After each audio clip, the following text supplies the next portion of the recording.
여러분 안녕하세요. 요즘 뉴스를 보게 되면 난민 문제 심각합니다. 그리고 개발도상국과 관련한 좋지 못한 소식들 자주 접하게 됩니다. 이런 지구촌 문제에 더 이상 무관심할 수 없는 게 요즘 세상이죠. 대학생들은 여름방학을 이용해서 개발도상국으로 자원봉사를 가기도 합니다. 개발도상국을 체계적으로 도와줄 수 있는 기관이 우리 지역에도 있습니다. 전북국제개발협력센터라는 곳입니다. 오늘 전주 MBC 초대석 반갑습니다에서는 이 전북국제개발협력센터의 이욱헌 센터장과 함께 얘기를 나눠보겠습니다.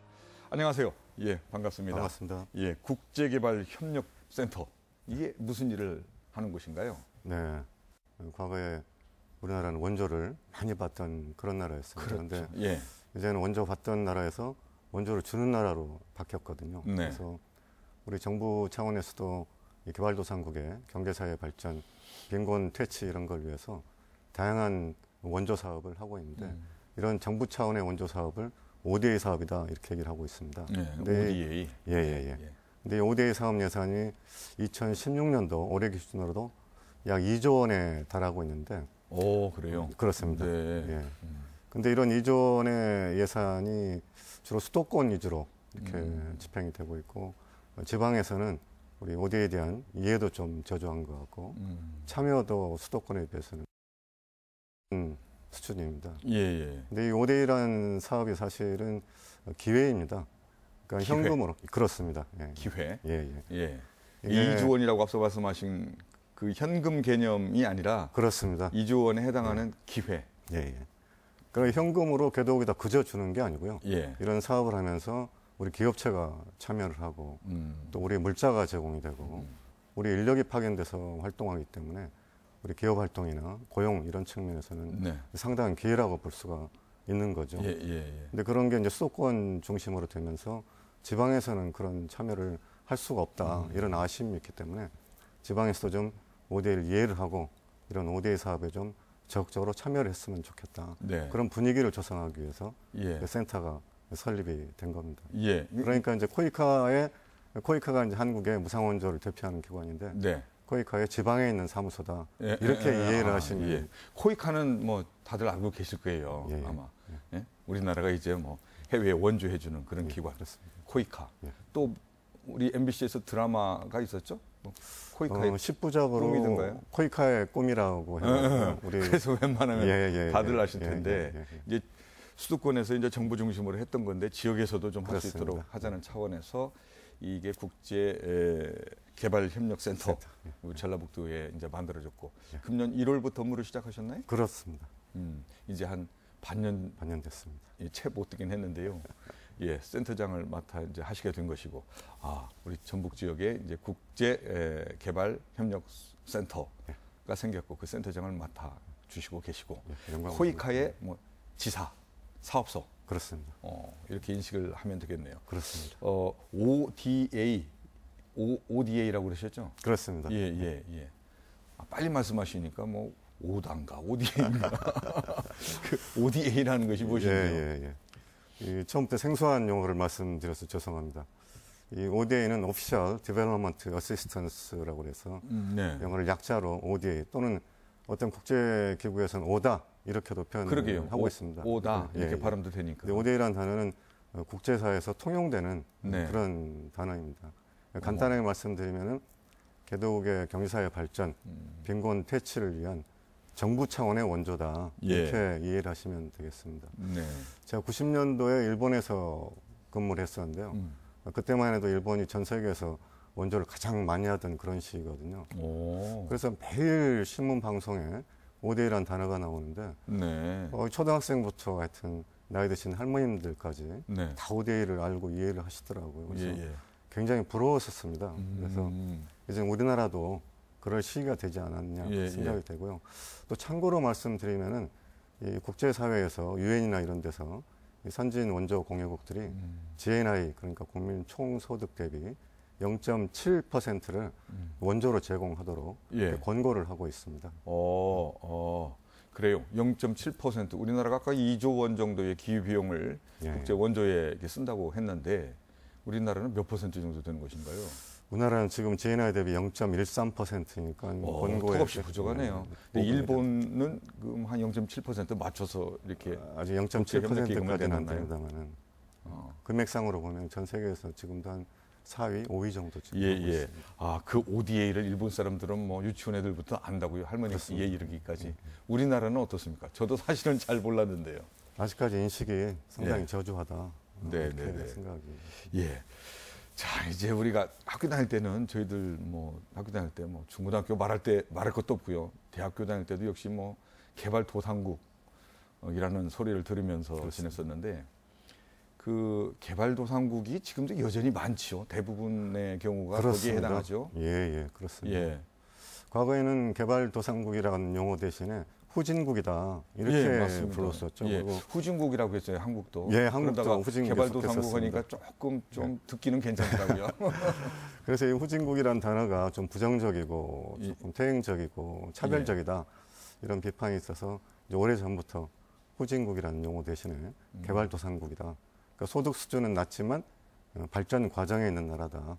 이런 이제 뜻으로 사용을 하고 있습니다. 그래서 전 세계 인구 중에 한 80% 정도가 개발도상국에서 지금 살고 있고 또 한 10억 명 정도는 하루에 1,500원 정도 가지고 사는 거를 절대 빈곤선에 있다 이렇게 통칭하고 있는데요. 한 10억 명 정도가 하루에 1,500원, 그러니까 우리 초등학생들 하루 용돈도 못 되는 그런 돈으로 의식주 전체를 해결해야 되는 그런 절대 빈곤선에서 지금 살고 있습니다. 그게 개도국 현실이라고 볼 수 있습니다. 예. 우리나라도 70년대에 바로 그런 개도국 입장이었었잖아요. 그런데 10개 나라 중에 80%가 개도국이면 8개 나라가 그렇다는 건데 이제 2개 나라만 이제 개발도상국을 벗어난 나라가 된다는 얘기죠. 근데 우리나라는 이제 분명히 벗어난 거 아니겠어요? 그렇습니다. 그러고 보면 대단한 겁니다. 그런 걸 실감하십니까? 나가서 활동하다 보시면요. 실감하죠. 실감합니다. 사실 경이적인 일이죠. 세계 최빈국에서 지금 선진국 문턱에 올라와 있는 나라는 전 세계에서 유례가 없고 우리나라가 유일한 나라라고 보셔도 될 것 같습니다. 그런데 우리나라도 사실은 뭐 선진국이다, 뭐 경제 뭐 10대 국이다, 뭐 이런 나라가 됐다라고 말하지만 사실 여기저기 찾아보면 어려운 분들 굉장히 많이 있잖아요. 그렇습니다. 참 끼니 걱정하시는 분들까지 있다고 하는데요. 그런 분들도 못 도와주는데 왜 해외 나가서 그 엄청난 돈을 쓰고 그러느냐 이렇게 말씀하시는 분들도 계실 것 같아요. 그런 분들 당연히 있을 거라고 봅니다. 하지만 지금 선진국 사정을 봐도 사실 빚이 없는 나라가 없고요. 경제 사정이 나쁘지 않은 나라가 없고 또 빈곤으로 허덕이는 국민이 없는 나라가 없습니다. 그런 선진국들이 그럼에도 불구하고 연간 100억 불 이상 원조를 하는 나라들이 대단히 많습니다. 그래서 저는 ODA라는 것이 결국은 저희보다 못 사는 개발도상국이 잘 살도록 도와줌으로써 결국은 우리도 더 잘 사는 그런 상생의 도구, 윈윈의 도구가 아닌가 이렇게 생각이 됩니다. 특히 아까도 말씀드렸지만 개발도상국의 한 80% 정도의 인구가 살고 있는데 그런 면에서 저는 우리 지구촌은 달동네다 이렇게 가끔 비교를 하고 있습니다. 그래요. 달동네. 우리 국장님도 가보셨겠지만 옛날에 달동네 대단했지 않습니까? 그러니까 달동네 가보시면은 이 남루한 초가집들이 환자집들이 다닥다닥 붙어 있고 대부분 그런 데서 사는 거죠. 근데 가끔은 양옥집도 있고 잘 사는 사람도 있는 거죠. 그런 모습을 보면은 개도국의 80%를 차지하는 지구촌하고 비슷한 모양이다 생각이 되는데요. 이런 달동네 불이 나면 사실 환자집만 타는 건 아니거든요. 양옥집도 같이 타는 거죠. 그래서 개도국이 어려워지면은 개도국만 어려운 게 아니고 선진국도 마찬가지로 어려워진다. 특히 우리 같이 자원도 없고 대외 의존도가 높은 우리나라 같은 나라는 더더군다나 고통을 받을 수가 있다는 거죠. 그래서 결국은 개도국을 돕는 것이 우리나라를 돕는 일이다. 저는 그렇게 생각을 하고 있습니다. 또 우리나라가 잘 아시겠지만 과거 6.25 전쟁을 겪으면서 굉장히 어려운 시기를 겪었고 그 당시부터 저희들 한 20, 30년 동안 한 128억 불 요새 가치로 따지면 약 600억 불에 상당하는 그런 대단히 많은 우리 돈으로 또 따지면 그렇습니다. 한 70조 되나요? 그렇습니다. 70조? 그런 돈을 지원을 받았네요. 그렇습니다. 국제사에서 받은 거죠. 그래서 이제는 돌려줄 때가 되었다 이렇게 네. 생각이 되는 거예요. 또 한 가지는 이제 지구촌에 개독의 아이들이 태어나가지고 5살도 되기 전에 네. 6초에 한 명씩 굶주림으로 세상을 떠나고 있다는 거거든요. 그래요. 예. 같은 인류로서 그런 아이들의 고통을 외면한다는 것은 좀 예. 부끄럽지 않은가 그런 생각도 해보게 됩니다. 자, 그 전북 국제 개발협력센터, 예, 우리 이제 서울에 이제 코이카가 있고, 예. 예, 지역에 또 이런 뭐 사무소 비슷한 예, 센터가 있는 모양인데 몇 개나 있습니까? 지금 올해 6군데 전국적으로 예. 센터가 오픈을 했습니다. 전북 센터 포함해서요? 그렇습니다. 네, 네, 네. 어디 어디입니까? 인천, 경기, 그다음에 강원도, 네. 그다음에 경북 대구, 예, 예. 그다음에 제주 그리고 전북에 이렇게 6군데 센터가 설립이. 뭐 다양한 사업을 하신다고 하셨는데요. 어떤 내용들의 사업을 하십니까? 네. 좀 전에 말씀을 드렸는데 지방이 아직도 이제 ODA에 대한 이해도가 낮고 예. 참여 실적도 굉장히 저조하다 네. 이렇게 말씀드렸지 않습니까? 그래서 일단은 우리 지역에 있는 주민들이나 학생, 기업, 단체 이런 분들이 좀 ODA에 대해서 좀 이해를 좀 했으면 좋겠다. 예. 그래서 저희들은 ODA 인식 증진 사업이다 이렇게 얘기를 하고 있는데요. 네네. 교육과 홍보 예, 쪽에 예. 많은 힘을 드릴 생각이고요. 또 우리 시청자분들께서 아마 코이카 사업하면은 다른 건 몰라도 해외 봉사단 파견 사업은 다들 알고 계실 거라고 생각이 되는데요. 해외 봉사단 파견 사업도 지역에서는 참여하는 율이 굉장히 낮습니다. 네. 해외 봉사단 사업이라는 것이 자기 재능과 시간을 예. 개도국 사람들 위해서 활용을 하면서 보람도 쌓고 또 자기 인생에 큰 경험도 하고 국제적인 경험도 쌓을 수 있는 그런 좋은 기회인데 이런 전북센터의 활동을 통해 가지고 네, 지역 네. 주민들이 ODA를 알고 봉사하는 사업을 알고 그래서 봉사하는 사업에도 좀 적극적으로 참여를 했으면 좋겠다. 네네. 그런 생각입니다. 또 아까 이 ODA가 기업체에 기회가 될 수 있다 이렇게 네. 말씀을 드렸는데요. 아직까지는 실적이 굉장히 저조하거든요. 그래서 우리 기업체들을 대상으로 이거를 마중물로 활용을 해서 개도국에서의 사업 기회를 좀 모색하고 또 기관의 국제화도 이렇게 모색해 볼 수 있도록 저희들이 코이카 사업에 관한 조달 정보, 예. 입찰 정보 이런 거를 적극적으로 이렇게 제공을 하고 또 참여하는 방법에 대해서 자문 활동도 적극적으로 좀 추진해 나갈 그런 생각을 하고 있습니다. 예, 예. 한 가지만 더 말씀을 드린다면 지금 청년 실업 문제가 대단히 심각하지 않습니까? 네, 그렇죠. 또 제가 학교에 와서 보니까 정말 예. 우리 학생들 취업 문제 때문에 대단히 고통을 받고 있는데 옆에서 지켜보니까 마음이 아파요. 근데 이게 해외봉사단 사업이라는 것이 사실 취업은 아닙니다만은 젊은 사람들이 개도국에 나가서 현지 주민들하고 어울려서 생활하면서 예. 보람된 일을 하고 그런가 하면은 국제적인 감각도 익히고 현저도 익히고 그러면서 이 세상에 대해서 긍정적인 가치관을 갖는 굉장히 중요한 기회라고 생각됩니다. 예, 예, 예. 그리고 중장년층들도 요새는 퇴직하고 나서 20, 30년 동안 경제활동을 해야 되지 않습니까? 네. 근데 그런 분들도 지금 참여할 수 있는 코이카 예. 프로그램이 굉장히 많이 있습니다. 그래서 예. 우리 중장년층께서도 이 코이카 프로그램에 관심을 가지시고 참여를 해 주셨으면 좋겠다. 예, 그런 예. 생각을 가지고 있습니다. 젊은이들만 참여할 수 있는 건 줄 알았는데 은퇴하신 분들도 가능한 그렇습니다. 모양이죠? 예. 어느 정도나 되나요? 그 젊은 분들하고 예, 중장년 분들하고의 그 비교가. 제가 월드 프랜스 교육원이라고 그래가지고 봉사단 파견 전에 국내 교육을 하는 교육원에서 원장을 3년을 했습니다. 근데 통계를 보면은 30대까지가 한 70%를 차지하고 네, 아무래도 많군요. 예, 네.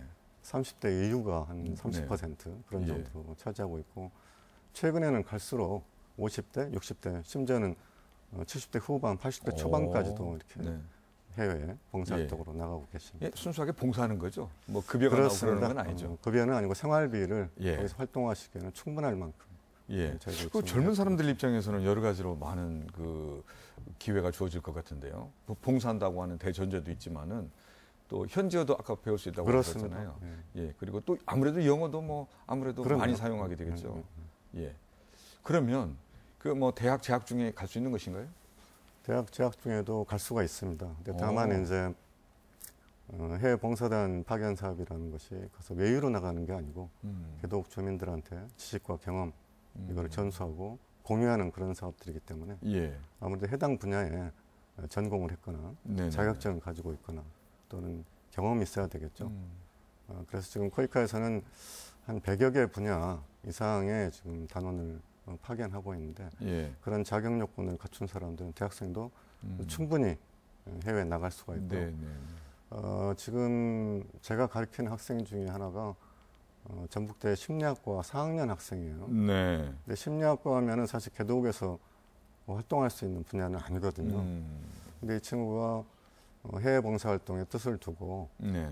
요새 대학에서 한국 교원 양성 과정이라는 것을 운영하고 있는데요. 예. 120시간 교육을 받으면은 한국 교사 자격증을 줍니다. 그래서 그걸 통해 가지고 지금 한국 교사 분야로 지금 해외 봉사활동을 나가도록 그렇게 돼서 지금 2년 동안 우즈베키스탄에서 활동하는데 다음 주부터 아마 코이카에 들어가 가지고 국내 교육을 받도록 그렇게 돼 있습니다. 그럼 젊은 그 대학생들이 뭐 재학 중에 혹은 졸업하고 나서 예, 코이카 봉사 단원으로 해외에 나가서 활동을 이제 하게 되는 건데 갔다 오면은 어떤 도움이 주어지나요? 저희들이 해외 보내면서 그분들의 귀국 후에 진로 이런 데도 사실 취직도 상당히 좀 잘 되나요? 많이 신경은 쓰고 있습니다. 그게 이제 정말 그분들의 취직까지 이렇게 원활하게 되려면 결국은 우리나라의 전체적인 시민의식이 좀 더 선진화되고 우리 기업도 문화적으로 그런 경험을 하는 사람을 적극적으로 채용하는 그런 문화가 좀 발달되고 정착이 됐으면 좋겠습니다. 다만 갔다 온 우리 봉사단들이 확실히 인생을 보는 바뀌고 아무래도요. 긍정적으로 바뀌는 건 제가 뭐 현장에서도 보고 국내에서도 많이 실제로 봤습니다. 요즘 뭐 스펙이 중요하다 그러는데 코이카 단원으로 해외에 나가서 봉사하고 온 사람들의 경우에 크게 가산점을 받는 거 아닙니까? 기업에서요? 기업에서 가산점을 주는 게 당연하다고 보는데요. 아직까지는 뭐 소수 기업에서만 주고 있고 다만 코이카에서는 코이카 입사할 때 우리 봉사단 출신에 대해서는 가산점을 주고 있습니다. 자, 그러면 주로 이제 개도국도 여러 가지가 있는데요. 여러 나라들이 있는데요. 어느 나라로 가고 또 뭐 한국어 교사로서 역할도 한다고 했지만은 어떤 일들을 하게 되는지요? 아까 말씀드린 것처럼 100개 분야 이상의 직종에 저희들이 보내고 있거든요. 그리고 파견되는 나라는 한 28개국 정도 파견을 하고 있습니다. 그러니까 아프리카나 동남아시아, 서남아시아, 중남미에 저희 나라보다 좀 우리나라보다 좀 형편이 어려운 나라들은 대부분 파견하고 있다. 이렇게 보시면 될 것 같은데요. 2년 동안 다양한 활동을 할 수가 있습니다. 우리 전북대 축산학과 이런 데 나온 학생들은 가서 이렇게 양돈 같은 거에서 주민들 소득 증진 사업을 하는 사람도 있고 또 농촌 분야 전공을 하는 사람들은 관계수로 같은 것도 이렇게 만들어주고 이 항구 분야 활동하는 사람들은 특히 항구 분야는 지금 개발도상국에서 한류 붐이 불면서 각 대학의 한국어과가 굉장히 많이 개설이 되는데 우리 봉사단들이 항구 분야로 나가지 않으면 운영이 굉장히 어렵습니다. 중장년층에서도 나가시는가요? 중장년층도 굉장히 많이 있습니다. 한국어 교사로서. 제가 한 가지 예를 드릴까요? 제가 월드 프렌스 교육원 원장할 때 그런 분을 굉장히 많이 봤습니다. 그러니까 큰 기업체 임원이나 대표를 하신 분들은 또 언론사 대표하신 분들도 은퇴하시기 전에 사전에 준비를 하시는 거예요. 그래서 뭐 관리 분야에 계셨으니까 특정한 기술 분야에 이런 경험이 없으시지 않습니까? 그래서 그분들이 이 한국어 교원 양성 과정 120시간을 이수하셔가지고 한국어 교사로 일반 봉사단으로 이렇게 나가시는 거죠. 근데 그분들 얼굴 보면 정말 환하고 좋습니다. 제가 한 10여 년 동안 이제 해외에서 우리 5대 원조 사업을 직접 관리하고 운영하면서 여러 가지 사업을 했는데 그 중에서도 제 가슴에 가장 남아있는 사업이 있습니다. 이게 베트남 중부지방에다가 초등학교 40개를 건립해준 그런 사업입니다. 근데 2000년대 초, 1990년대 말만 해도 베트남에서 한류가 굉장히 뜨거웠었던 그런 시기입니다. 그러니까 베트남 대통령 이름은 몰라도 우리 장동건 씨 이름은 모르는 베트남 사람은 간첩이다. 예, 뭐 이런 맞습니다. 얘기가 나올 예, 정도로 장동건 씨가 베트남에서 예, 엄청나게 예, 인기가 예, 있었어요. 예. 그런 정도로 한류 열풍이 뜨거웠던 시기고 네. 한국을 좋아했던 그런 시기거든요. 근데 예. 중부지방만큼은 그렇지가 않았습니다. 아, 그래요? 왜 이유는 그렇습니까? 중부지방이면 베트남의 가운데. 그렇습니다. 아, 가운데 부분에서는 한류가 그냥 쌩쌩했군요. 그렇습니다. 예, 딴 세상 일이었죠. 오. 왜 그랬냐면은 과거에 월남전 당시에 우리 군부대도 파병이 있었고 예. 우리 군부대가 주둔하면서 가장 치열하게 전투를 했던 곳이 바로 중부지방입니다. 네. 그러니까 전쟁 과정이기 때문에 불가피하게 희생자가 생길 수밖에 없는 것이죠. 그래서 아무래도 가족이 생당한 그런 분들은 잊기 힘든 상처고요. 네. 아무래도 한국에 대해서 감정이 남아있을 수밖에 없죠. 그래서 예. 아, 이건 안 되겠다. 이쪽이 가장 못 사는 지역인데 인도적인 지원을 하면서 이 과거의 상처도 어느 정도 어루만져 줄 수 있는 그런 사업이 없겠느냐. 예. 그래서 시작한 게 이제 중부지방 5개 도에다가 그 당시 200만 불을 들여가지고 예. 초등학교 40개를 만들어주기로 한 거죠. 초등학교를 40개나요? 예. 네. 근데 내려가 보니까 주민들이 너무나 냉담해요. 다가오질 않고 멀리서 네, 지켜보는 네. 학교를 지어주러 갔는데도. 근데 놀랍게도 학교를 지어주기 위해서 저희들이 자주 이제 방문을 하고 학교 건물에 올라가면서 이분들이 바뀌더라는 거죠. 나중에 그 상처를 내려놓고 예. 저희들을 이제 받아들이더라는 겁니다.